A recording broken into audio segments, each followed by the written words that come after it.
You are listening to the Life, Hope, and Leadership podcast with Nick Shabrinsky, a transparent, honest, and encouraging podcast to equip you through real-life experiences.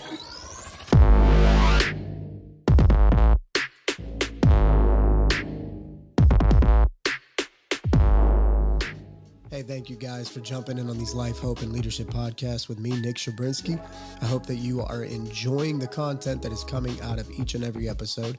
If you are, it means the world to me if you just take a second to hit that like, subscribe, or follow button on whatever platform you're listening on. And do me a favor, send it to a few people you think would benefit from the conversation.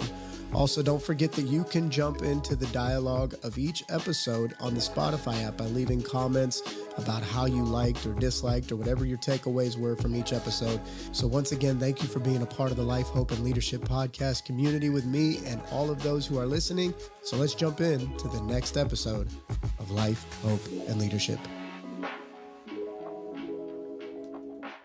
All right, beautiful people, what's happening? Happy Life, Hope, and Leadership podcast day. I hope you guys are thriving. I hope you are leaning into not only this podcast, but whatever podcasts and books you're reading, churches you're attending, coaching sessions you're going through. Man, I just hope that you are maxing out and really leaning into the potential that God has created you for. I'm actually leaning in on this podcast based off of a post that I put on Facebook, I don't know, a few weeks ago, I guess it was. And I was just, dealing with some stuff that I was helping some folks through. And with a lot of the young people, youth, college agers and stuff that I get the opportunity to lead and pastor and care for, as well as, really everybody deals with a lot of the same stuff. It just kind of packages itself differently at different ages. But we live in this society where where people are looking for the phrase influencer. Man, I want to be an influencer. I want to be an influencer. And so what happens is it causes us to despise the process or small beginnings. I always think of someone like T.D. Jakes, for instance. Man, he wrote this book that just took him through his influence through the roof, and people thought he was an overnight success, and he had told many people and still does, my influence didn't come to the surface at the capacity that it is without years and years of enduring the process. You think of someone like J.K. Rowling with, I think she wrote Harry Potter. Completely was told, no, you're not good, it's no good. Numerous rejections from publishers. We're not going to do it, we're not going to endure it, we're not going to take you. We don't like it, it's stupid, but yet believed that what she was working on was great. And a lot of times people want the influence, but they don't understand the process. And so I just wanted to share this thought that I shared probably a few weeks ago on Facebook. And it was, just because everyone doesn't know you doesn't mean someone else out there doesn't need you. There are people who desperately need you. They need you in their life. They need you to arrive. They need you to succeed. And success is different for everybody. Whatever age you're at, success is going to look different for you. And a lot of times people, they didn't finish off. They didn't bring closure to past things. And so maybe sometimes just success is you finishing some things you started. Maybe you got a book you started, finish it. Maybe you got an art project you started, just finish it. People are like, oh, well, why would I finish it? It's never going to be great. Well, you don't know that. If you look at Vincent van Gogh, isn't it Vincent van Gogh? I mean, a lot of these famous artists and influences of modern day science and art and just the magic of creation and all the things we do. A lot of people never really arrived even in their life. In fact, there's a verse in the Bible. I love Hebrews chapter 11. It's called the faith chapter. But it talks about all the forefathers of faith and what they did in faith, believing God, trusting those promises and those prophecies that God has a plan for each and every single one of us, that there is purpose and intention inside of each and every one of us. And the Bible says that in Hebrews 11, that all these people, they held on for something that they longed to see. And in their life, they never got to see it. But what is so cool is the Bible talks about how the apostles and all of those who got to see Jesus walk the earth and the embodiment of God's divine promises in the presence of God, to literally walk among people, Emmanuel, God with us. It said that they longed for a day like that, and they never saw it, but it didn't forsake what they laid their lives down for, because they paved the way for success. So sometimes the success you will see will be something you personally did, and sometimes your success and your influence will come from something that you paved the way for. I'm a church planter. My wife and I have planted a church in the greater Pittsburgh area called Generations House of Worship. And over the past years, I was able to launch student ministries and help serve in other ministries and help launch other ministries. And some of them I'm there, some of them I'm here, but part of me is in all of them. And so you just because you're not known by everybody, a blue check mark doesn't change your influence. It might change the way the world as a whole sees you, but it doesn't change the way that the people that you are actually influencing, and shouldn't really change how they see you. So I would just encourage you today to really evaluate, and I think it's important, evaluate, man, like what is in me? What is special to you that God has put inside of you, your programming, the way you see things, the way you do things you love. There are people who love the thought of cutting somebody open and doing surgery and touching their organs and healing their body. There are people that, like, they wake up and they're like, I would love to do that. Then there are other people that if you even showed them a cut and a little bit of blood on a finger, they pass out.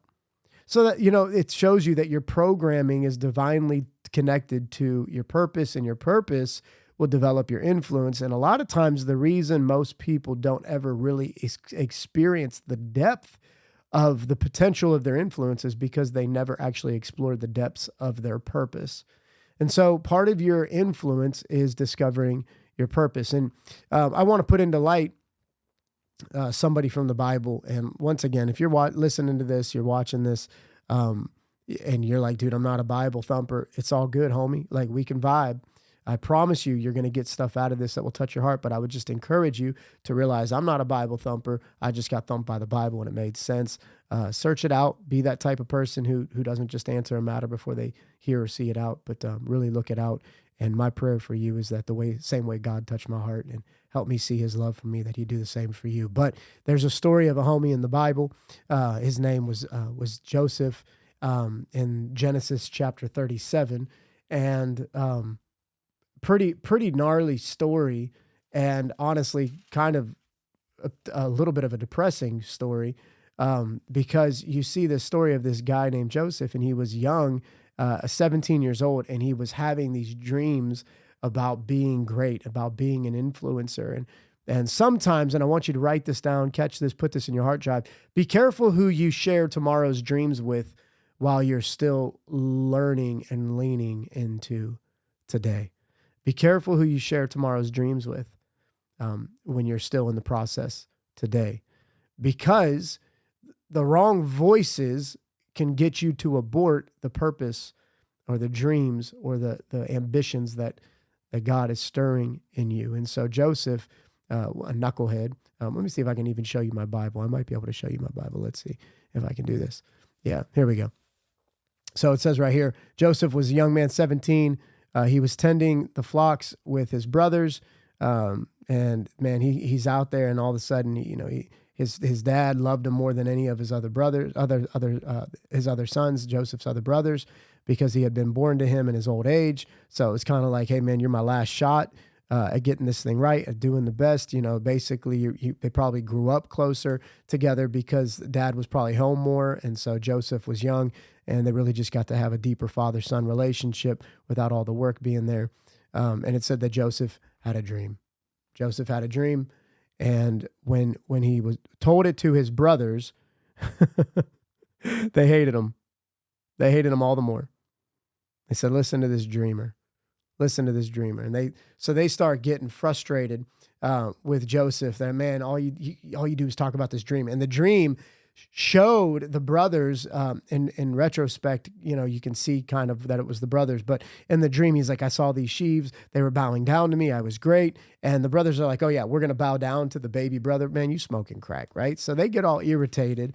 And at that moment, it would have been very easy for Joseph to be like, man, nobody cares about me. Nobody loves me. But if you read the story, all of a sudden you see that Joseph's brothers end up selling him. They throw him into a pit. They risk his life. They try to basically leave him. They leave him for dead. I mean, like, no joke. They left this cat for dead.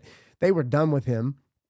And then they end up telling the dad, like, oh yeah, we caught a piece of his robe. Like, we realized he got eaten up and he gets sold into slavery. They make a little bit of money off the backside of his life.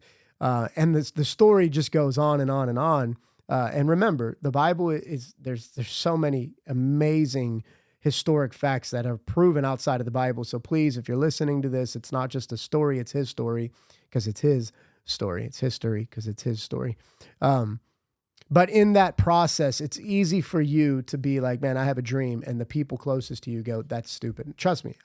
I say change the world all the time. I want to change the world. I want to change the world. And I know the way I'm going to change the world is if I can teach you how to change your world, and we all learn how to change our world.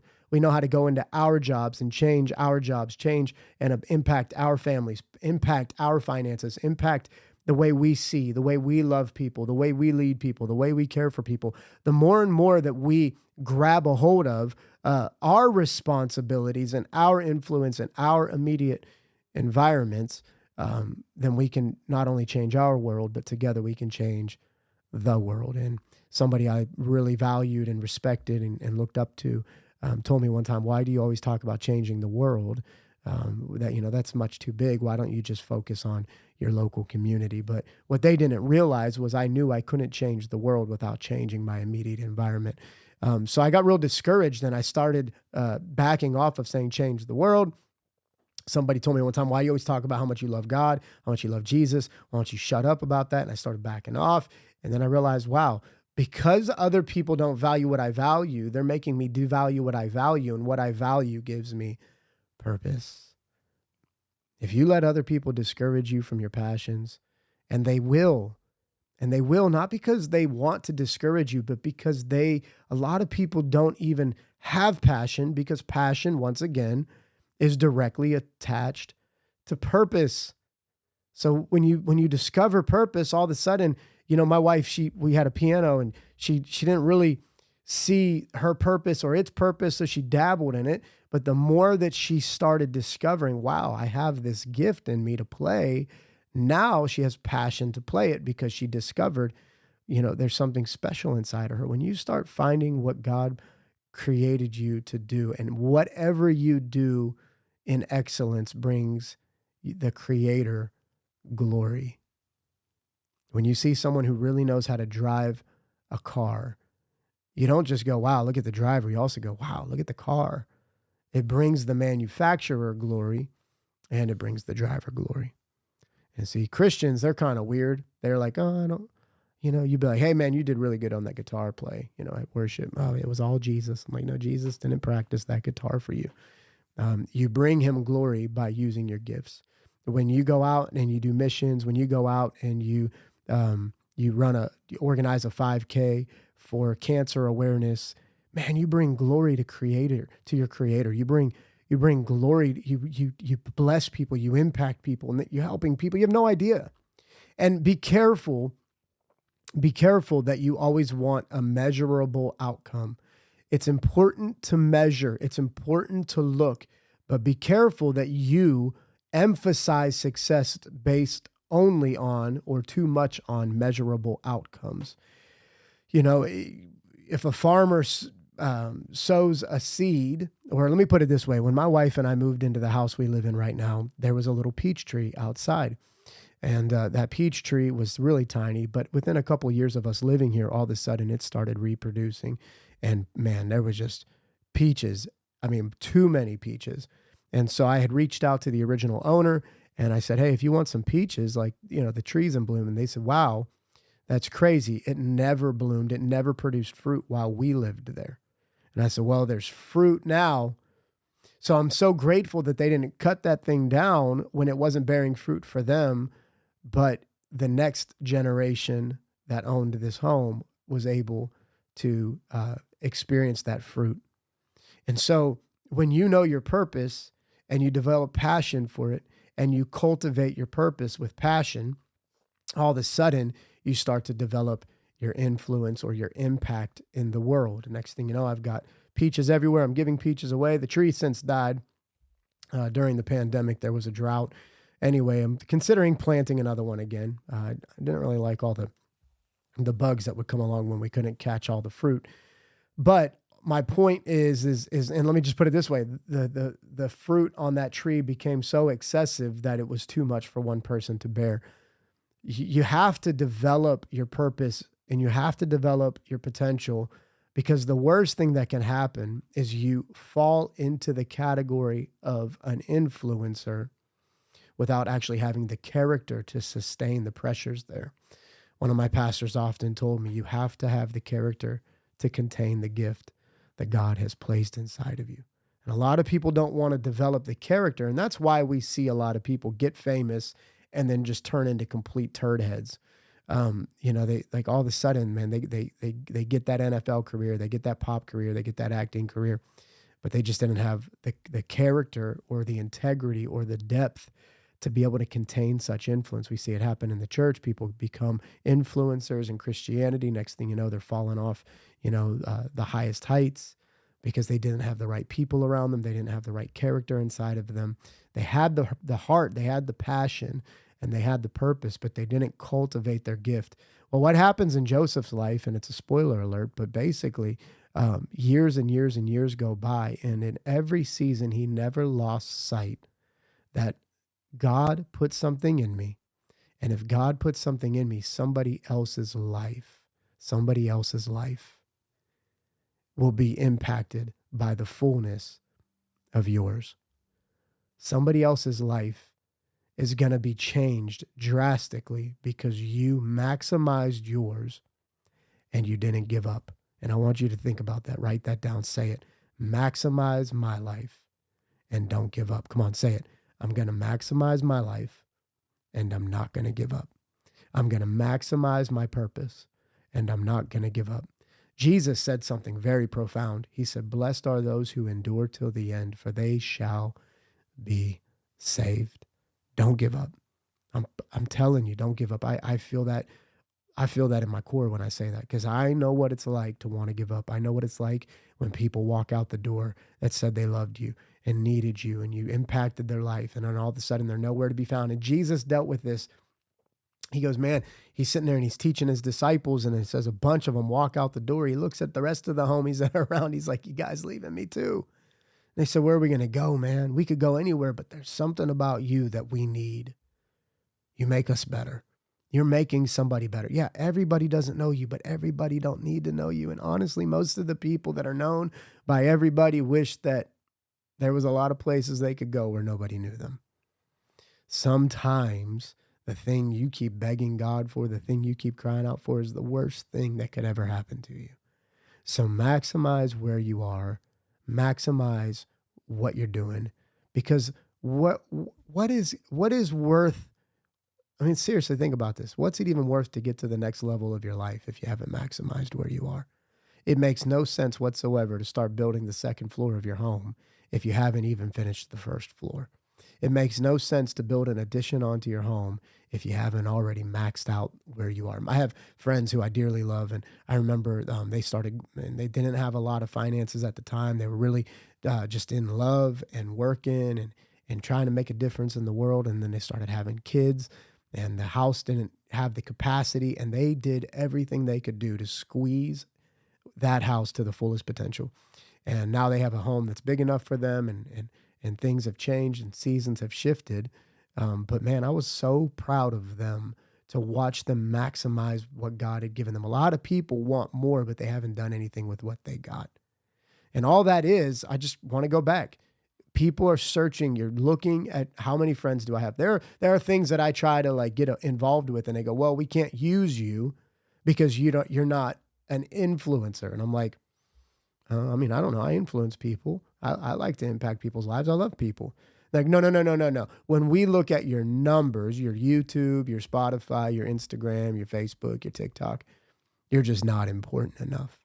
And, I was trying to do something one time and that really hurt. I was like, dang, man, I'm not important enough. And what happens is the systems will try to judge you based on the systems rather than on the creator. What does God put in you?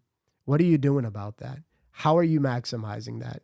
Maximize your life because somebody somewhere needs you. And if you look to the end of the story with Joseph, he endures prison. He endures being backstabbed. He endures being sold into slavery. He endures being betrayed by his brothers.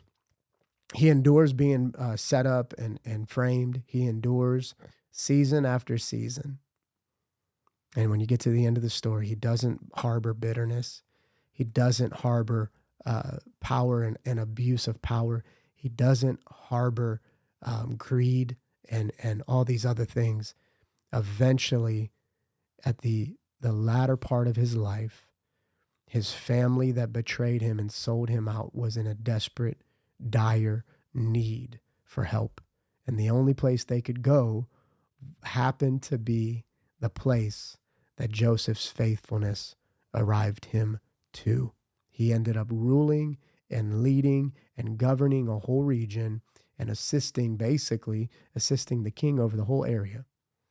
And they end up coming in thinking they're going to talk to somebody who doesn't know them, who wouldn't even care about them. And through all those seasons, even through betrayal, even through guilt, even through the pain and the backstabbing, Joseph was promoted to a place that when his family arrived, instead of showing them how much power he had over them, to hurt them and to push them back, instead he embraced them and he saved their lives. And so I'm just telling you, man, don't get discouraged in your journey. You don't have to be known by everybody, but there's somebody out there who desperately needs you. Not everybody. And it's a scary thing for you to want to be known by everybody because that puts an incredible amount of responsibility on you. But all that being said, maximize where you are, because when you arrive at your greatest potential, there will be a ripple effect of lives forever changed because you decided to maximize your life. You decided to honor God by becoming the best version of you, and you decided to not give up. Anyway, I hope that encourages you. All that being said, you guys are amazing. Thank you for being a part of my podcast journey, and I hope that these words help you change your world this week. You are listening to the Life, Hope, and Leadership Podcast with Nick Shabrinsky, a transparent, honest, and encouraging podcast to equip you through real life experiences.